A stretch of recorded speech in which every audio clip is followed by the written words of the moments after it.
guys, Willie here with W.T.F Car Reviews, and today we're going to be reviewing the all-new 2024 Hyundai Elantra Limited. And a big thanks to Brandon Hyundai for helping make this review possible. I'll leave a link to their inventory below, and if you're looking for a new car, SUV, or truck in the Tampa area, I would definitely recommend checking these guys out. And for those of you guys who don't know, the Elantra has been a compact car sold by Hyundai since 1990. That's when the first generation was released. It wasn't until 2001 for the third generation for the Elantra to be available in the United States. And what you see here is the seventh generation Elantra, available since 2021. For 2024, the Elantra gets a facelift both inside and out. Starting with the obvious, we get a sharper looking front end with new lights all throughout, as well as new wheels and several new paint colors. Inside, we get more airbags and advanced safety features standard throughout all models, including all models now getting haptic feedback through the steering wheel for the lane keep assist.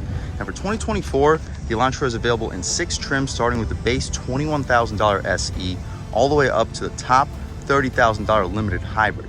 Here we have the limited, it's not the hybrid, so sitting right in the middle of the pack with a $27,000 base price. What else do we get for that money? Let's jump right in. So up front, as you mentioned, we get full new redesigned front styling, new lighting elements, full LED front headlamps and LED daytime running strip. We get full front parking sensing for the limited trim, functional airflow in the corners. Hopefully you guys can pick it up on camera. We get a forward-facing camera, full 360, and a panel for the advanced safety features up front. Remember guys, this is a $27,000 base price, and it comes standard with a forward-facing camera and 360. This is a beautiful black metallic paint color. I like that V shape etched into the hood. We mentioned we get new wheels for the 2024 Elantra, and that's definitely applicable here for the top limited trim, at least for the gas motor. So the wheels, they look a lot like something you would get from the Sonata. They're gray and silver contrasted 17-inch rims wrapped in Come Home Majesty Solus all-season tires. Dimensions being 225/45 R17. So the 45 series sidewall, it is a little bit low profile, but it should still keep the ride quality nice and plush. They're not too low profile like 40 or 35 series. The 225 wide tires should also keep the power nice and connected to the ground. We get all body color trim for the wheel well area, body color mirrors with LED turn signals on them. And we get an additional camera helping us out with not only the 360, but the blind spot cameras you'll see on the gauge display. We get smart access for the driver and front passenger, black trim for the top and middle part of the window trim, blacked out pillars, and a little bit of aluminum for the bottom part of the window trim. Out rear, same rear wheel and tire setup. The only difference is a smaller brake caliper. The gas cap is not pushed to open. I'll show you the latch is inside. Hopefully you guys can get a good look at the window sticker here for the 2024 Elantra Limited. Standard features, you guys can pause, take a look. With a $26,915 base price, we got a couple options here. We have the cargo blocks, carpeted floor mats, cargo tray first aid kit, and the alloy door sills we'll check out when we take a step inside. $11.15 for the destination charge, totaling us out a tick over 28,000 bucks. It's not the hybrid, but we still average almost 35 miles per gallon, 31 in the city and 40 on the highway.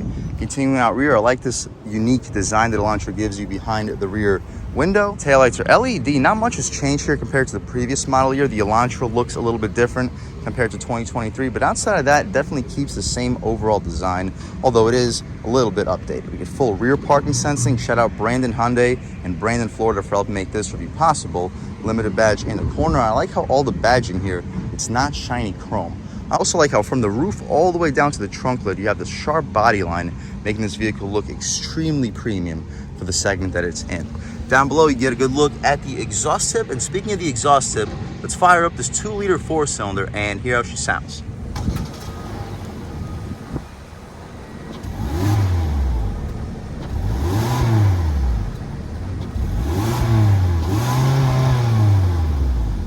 Alright guys, that was the sound of the 2-liter dual overhead cam 16-valve 4-cylinder sold by Hyundai for the 2024 Elantra Limited, and it sounds okay, making an okay amount of power at 147 horsepower, 132 pound-feet of torque, enough to get the Elantra Limited to 60 in about 8.1 seconds. That's what Car and Driver tested this car at. The hybrid trim does 0 to 60 in about 8.4 seconds, so this is actually quicker, and hopefully you can pick up the aluminum stick connecting your strut towers, which should keep the handling nice and tight. We don't get any hydraulic struts here. Got to keep my hand here for the prop rod. We could use the prop rod, but it just makes opening and closing the hood, for my video at least, a little bit more complicated. But what you see is basically what we get. As far as the interior, this is where your money goes for the 2024 Elantra Limited. It is really really impressive. So up top, although we get hard plastic trim, we still get stitching in the center and a gushy soft armrest. We get auto one touch for the driver, power windows for the rest, aluminum door handle, 2 Bose speakers on the door panel. So for a sub $27,000 base price, we get a Bose premium audio system. We mentioned the $180 floor plates, aluminum floor plates. Here they are. They say Elantra on them. The seats, they look like stitched quilted leather, but they're actually H-Tex. But you could have fooled me. It still feels and smells just like the real thing. They're fully adjustable, 2-way lumbar. You can recline, drop, lift, and slide the front seats. And hopefully you pick up the bolstering really solid for a vehicle in this segment. Taking a step inside, we can really check it out. So foot on the brake, engine start, stop, and everything fires right to life. First thing we notice is the steering wheel. For something closer to an economy brand and an economy car, Hyundai has been killing it with their steering wheels lately. It reminds me almost something you would get from Mercedes or BMW. The wheel is thick, 10-2 bolstering notch is really fat, 9-3 fits perfect in your hands. And down below we get a 6 o'clock spoke with 2 additional spokes so you can rest your arm on the armrest and have a comfortable place for your hands. The horn area is rubberized, the horn itself, loud and aggressive. People should be definitely getting out of your way. You get voice commands, AM, FM, Sirius, volume adjustments, and skip controls. Down below, you can hang up and answer your phone calls and favorites. On the right side, you can adjust the infotainment. So right now, we're looking at a compass. You can also see tire pressure. Got to be driving to actually see advanced safety features. And right back to where we started, looking at a digital speedo. You see current trip, since refueling, since reset, and digital speedo right again. On the left side, we have a 160-mile-an-hour speedometer. On the right side, the tach shifts around 62-ish hundred RPM with the CVT transmission. The gauges adjust depending on what drive mode we're in. This is the button to adjust the drive modes. Right now we're looking at normal mode. This is sport. Makes everything look a lot more aggressive. Smart mode, and right back to where we started. We'll start the test drive in normal, transition to sport, and just see what the differences are. The stocks have a really satisfying click, and as you mentioned, you get those blind spot cameras. So on the highway, you can see exactly what's in the lane next to you, and when you're making turns, you can also see where the curb is in case you don't already know where it is, so you don't hop it in this pretty small car. We get auto headlamps, auto high beams, no auto rain sensing wipers, but the stock is right there in the center. To the left of the steering wheel, we have our interior brightness. You can turn off the traction control, fuse box, hood latch release. We have the latches for the trunk release and the gas cap release to the left of the seat. We get that circular dial just like in the 2023 Elantra we reviewed in this channel, and the screens connect. So we get a 10.25-inch digital gauge display, and I believe a 12.3-inch touchscreen. Speaking of touchscreen, let's check it out. We get a map, nav menu, phone projection, voice memo, climate, valet mode, quiet mode. I don't have to read it off. You guys can pause, take a look at all that. The map will check right out. Just like for 2023, looks about the same for the display. The response is good. Not amazing, but it still does the job for the segment it's in. Definitely better than, say, Toyota, and it's definitely better than Honda. I also really like the overall display look of it. My personal favorite screen to look at all times would probably be the map, so we'll leave it there. You can also see an additional screen if you'd like to see 2 at all times. You can see the map and the media. You can also see the weather, calendar, compass. It looks like we have 3 compasses. This one shows us our latitude, longitude, and elevation. You can see 2 out of 3 and 3 out of 3. Cool. Down below you can see the clock, and you can have 2 different screens for the map if you'd like to for one reason or another. I personally prefer to not look at that second screen, so we'll just leave it in the map. Beneath that we have hazards, air vents outlined in aluminum, and some interior illumination. It looks like it's a purple color. Can't really see right now because it's broad daylight. Beneath that engine start stop button, it is aluminum. Shortcuts for the touchscreen, so you don't have to go through the touchscreen. We have map, nav, radio, media, volume adjustments, seek, track, favorites, and setup. Beneath that dual zone automatic climate control, heated, no ventilated seats. It would be nice to get ventilated seats, but considering how loaded this vehicle already is for the price point, wouldn't necessarily be expected. Down below, wireless charging pad, and it has some rubber grips so the stuff's not just flying around, and some space for some additional phones or accessories. We have USB-A and C port with 12 volt right next to it. The gear selector controls the IVT, CVT, whatever you like to call it. It's not a conventional transmission, but this is the gear selector that controls it. We still get manual shifts. We'll check those out throughout this review. The backup camera has excellent resolution, really one of the best backup cameras in the business, especially for the segment, with a full 360 right next to it. We have different views for the camera. We have an over-the-top view. We also have a blind spot view, so you don't have to scuff up your wheels or rims in your brand new 2024 Elantra Limited. We can also see an over-the-top 360 view. You simply just tap around and see everything on the outside of this Elantra. Awesome. Throwing right back into park, and we return right back to the map. We mentioned the drive mode selector. Behind that, we can access our camera at all times if you want to for one reason or another. We can turn off the parking sensors, electronic parking brake with auto hold. Large cup holders. You'll fit 24, maybe 30-ounce bottles in these cup holders.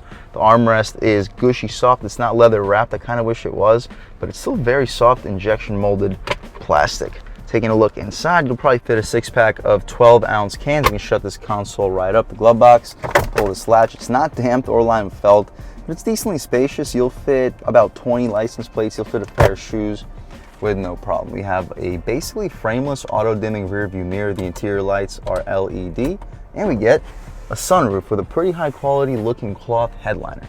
Speaking of sunroof, we can open it right up. The glass goes inside of the roof itself. We'll see if it goes out any further. It does. Oh, it actually does. Cool.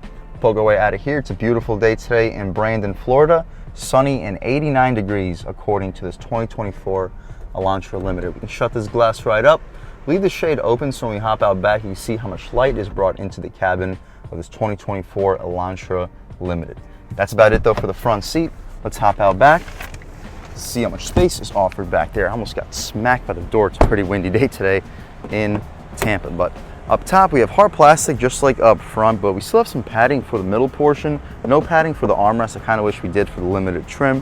A little bit of storage down below and one of your Bose premium speakers. The seats, really premium looking X-Tech seats, or C-Tech or H-Tech. I'm not quite sure what it is, but they're not genuine leather, but they are really, really premium looking and very comfortable. As far as legroom, I'm a little bit over 6 feet tall, sitting behind my seat settings, and I still have at least 4 or 5 inches of knee room, headroom.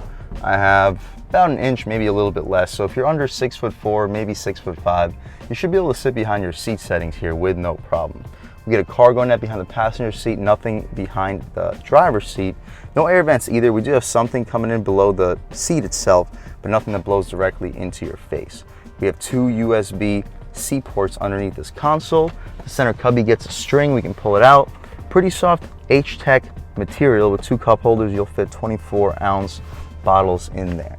The light is LED and pretty decent amount of light brought into the cabin thanks to that sunroof. The driver's side grab handle gets a hook for a suit or a dress. We don't get that for the passenger side.